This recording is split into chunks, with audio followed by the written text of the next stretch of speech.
Namaste, my friends. My name is Pavel Kalagin. I'm here with you again. I'm a yoga teacher in the tradition of the Swami Sivananda, the great saint, the yogi from Rishikesh, from India. He opened Ashram, and then his students opened a lot of ashrams all over the world. So I lived in them, I've been in them, I got initiated in tradition by Mantra, Puja. My spiritual name is Sankara, but I'm not in any organization, I'm by myself mostly. But of course I have teacher, I had many teachers before, even Shivananda school.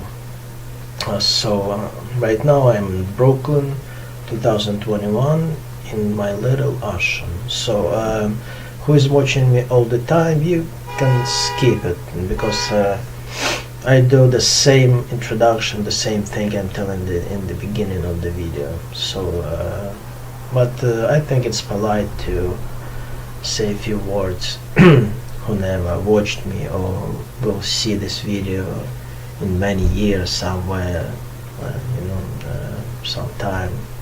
So it's in general it's a good thing to do. But I know it's kind of annoying sometimes, like the same thing, same beginning. It's not, everybody is running, they don't have time, patience. I understand it.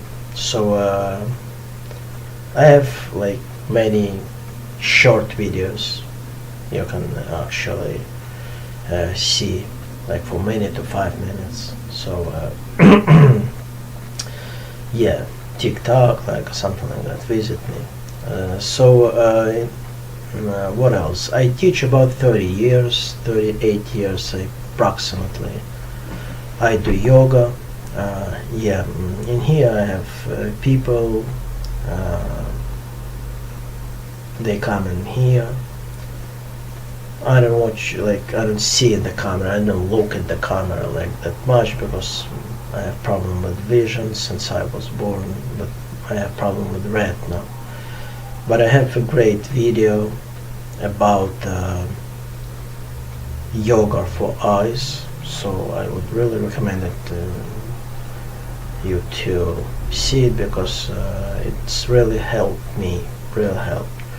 So, and still helping, I'm doing this every day, the exercises, and you'll see it. I don't like to judge, to criticize, to argue too much, to do any brainwash, to push you, force you. I'm just telling my own experience, just sharing with you, from heart to heart, from soul to soul. Yeah. And I'm kind of meditative person. I can be slow sometimes, not only because of meditation, I'm a practitioner, but because of my English is the second language. I came from Russia about 30 years ago, so I'm an American citizen. But anyway, it's second language. Anyway, so and I need to find sometimes the right words to explain something difficult in spirituality, in meditation topics. So it's not easy, not even for people who knows English well. Yeah, I feel English, but I don't have enough words to explain the scientist things, like astrology things, too much slang, too much words there, Sanskrit and stuff. Yeah. So in here on my in the channel I have plenty of videos, mostly mine. They not connected to each other, pretty much. So it's about meditation, relaxation, asanas, about philosophy, spirituality, food, and many other topics. So all information you're gonna see under the video. It's absolutely free channel, it's not commercial one. There's gonna be no commercial here, and I don't do commercial now. I'm just kind of telling you what's going on here. So many people don't, they just jumping into the topic. I have this video also, like I told you, short videos, like you can see something right away. But in here it's kind of satsang, kind of meditation. And I'm really who you are right now. Like I don't put masks. I don't even prepare myself too much before the videos. I know what I'm gonna talk, but it's kind of, I'm going with the flow, you know, like kind of, I like to be natural. It's just more spontaneous. Yeah, I have few cats in here, so you may hear some sounds. Yeah, I don't wear a t-shirt. It's I know it's not polite, but it's too hot in here. I'm on the top floor. If I put AC, you're not gonna hear me at all. So I have few more platforms: Facebook and Instagram. You can TikTok. So you can find me there. I put just 1 or 2 sutras from my books. I'm publishing the books, and I'm putting the phrases, my own phrases over there, spiritual phrases, and people do comments. So welcome, do comments also. It's important for other people. You can change somebody's life even. So speak, it's always good. So express yourself. Yeah, it's helping you and others. So I have website. Mostly it's in Russian language, but it's a good translator there. For 165 languages, I think it can do a pretty good one. Even big companies using that. Yeah, I have a son, 14 years old. Yeah, but right now I'm kind of sannyasi. I don't live with the family, but of course I'm connected to them, and I'm with them, and we see each other. Of course, we love each other. But it's another topic. If you wish, I can do my biography here, video in Russian video. On YouTube I have it on the channel, but I don't know, I didn't need it here or no. I've seen many things in life, so it could be not because of my ego. It could be you can take some lessons from that. I don't want you to do same mistakes I did. So my book, by the way, the site, it's very big, 3,000-4,000 of pages. It's like encyclopedia of yoga, I would say. Many gurus helped me to do that. And my main book calls The Essence and the Altar of Love. Yeah, you can Google it also, Pavel Kalagin, Pavel Kalagin, The Essence and the Altar of Love. So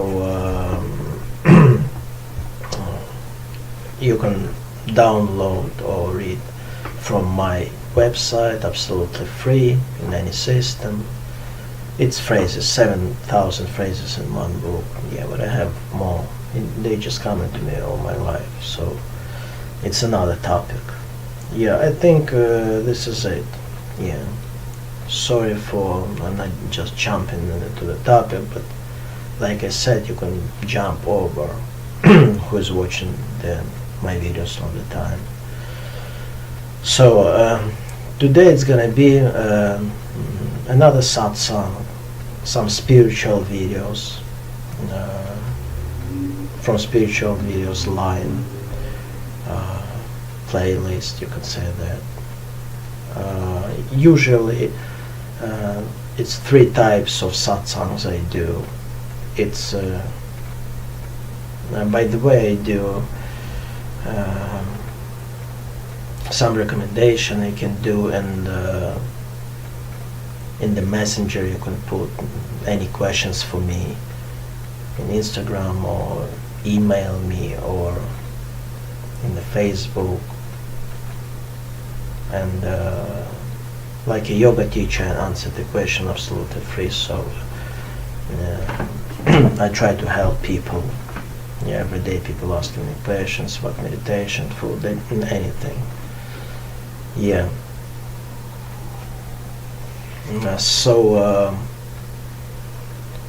also I can send my book, like live book, I would say. It's like in the paper book, real book. Send me the address in the messenger, like, and I'll send you the book. I'm doing it for a long time, like all over the world. I'm like sending. Yeah, my students helping me. That's thanks for them. Karma yoga. Yeah, so 3 types of satsangs usually I do. It's I do comments on my own sutras or shlokas, or you can say phrases, aphorisms. Yeah, another one for different kind of gurus, not necessarily from Vedic tradition. I do comments and trying to take some lessons from it. And another one is some anecdotes or wisdom stories, the old one or not old one. Yeah, but with some lesson, with some spiritual lesson. Usually I speak for people who's seeking for God, who's looking for himself, for the truth, who's trying to be on a spiritual path. Yeah. And let's begin. Yeah, sometimes I'm telling the classical Vedic stories, sometimes from my life, from some guru's life. Yeah, and it's one very classic story, like almost everybody knows it, but I still want to tell you this. It's a good lesson you can pick up. Yeah, once Shiva asked he 2 sons. He had, as you know, he has 2 sons. It's Ganesha, the god also, and Subramanya. So he said, I'm gonna I'm sorry, that's the phone. Yeah, the Shiva said, I'm gonna give the knowledge to who's gonna go fast, like who's go faster around the whole galaxy, you know, the whole creation of him actually, yeah, of Shiva, in this particular story.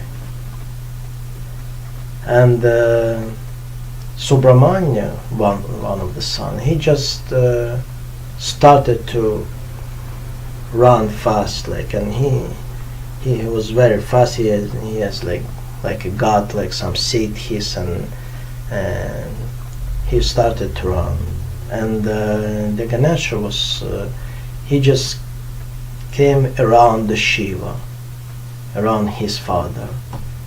So that's the very wisdom story, amazing one. So it's a lot of deep things in it. So you don't have to, it's obvious sometimes to do many big things to reach something, especially God, because God is in you, it's you also, you're part of the God.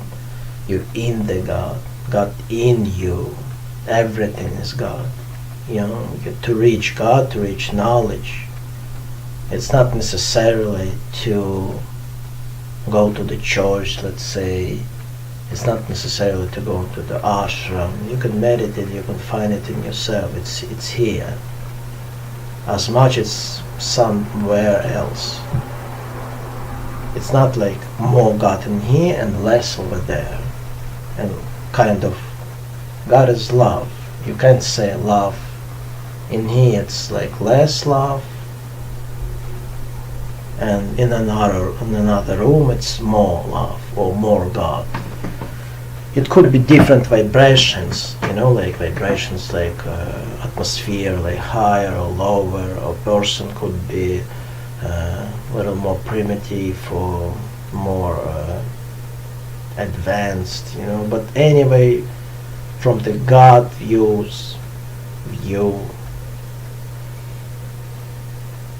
they're all pretty much the same. So that's how big it is, like it's endless consciousness and energy, and we're so small.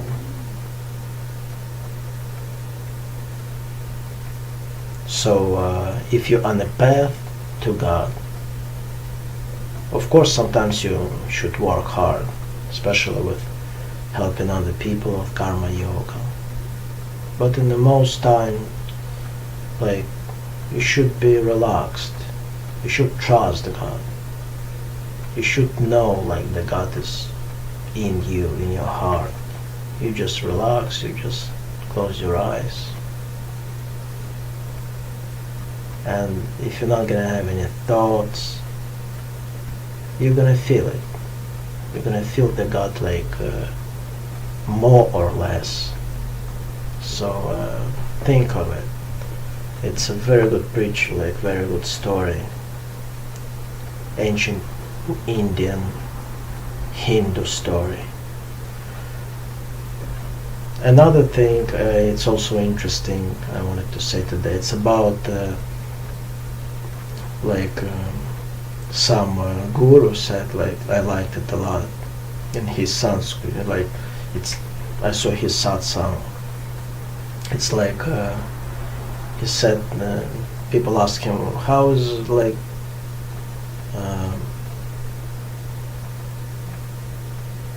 the enlightenment feels like or looks like. Who knows what enlightenment is, of course. You can read about it it's easy to find any information on the internet today. And he said it's like sunrise. It was dark, and I was in a dark, in illusion, in ignorance. And then the sun comes up, it's like God in yourself, like Atman was saying in yoga.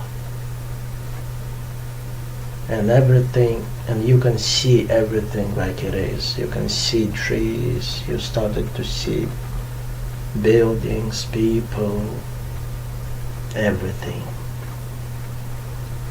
That's kind of like it's a similar thing, like you have similar feeling than you have inside. And I have this experience also, very similar. Like you're in the dark, and then you open your eyes, like you were sleeping.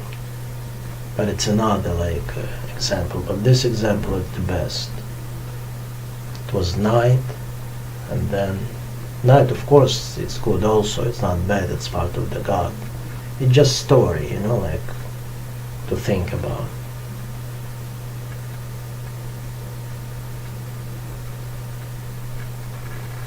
And then it was the tree around you, it was everything around you, but you just didn't see it.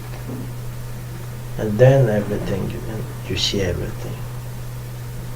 The same we are. Before enlightenment, we see things, but not the way they are. It's like my illusion. But then the sun comes up inside of you. You can see things clear like they are, not subjective but objectively. And another amazing, not story but example, about lotus. Why lotus everywhere?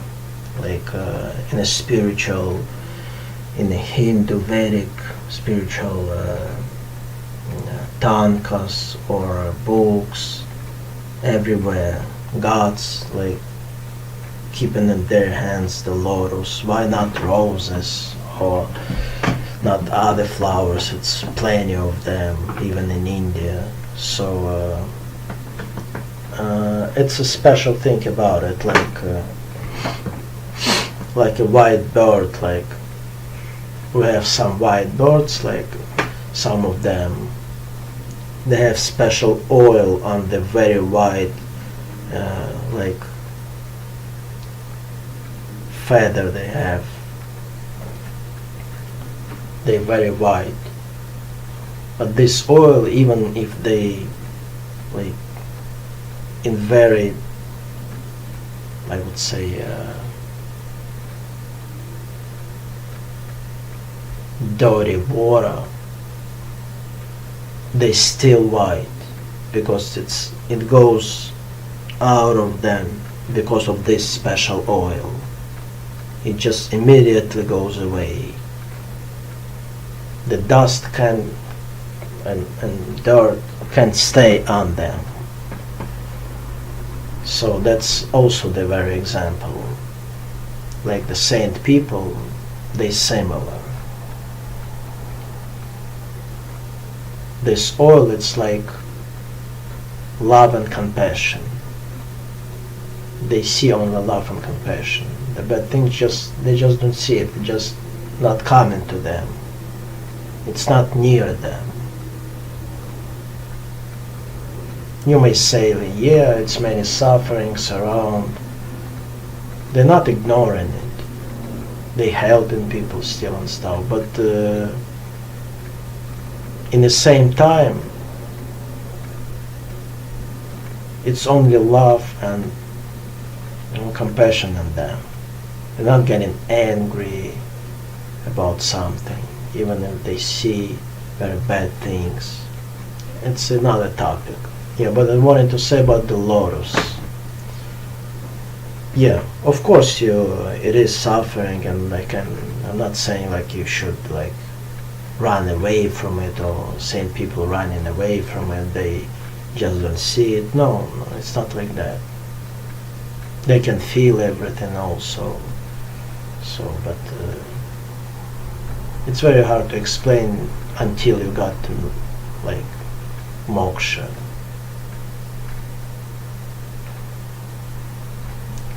Yeah, so that's about lotus.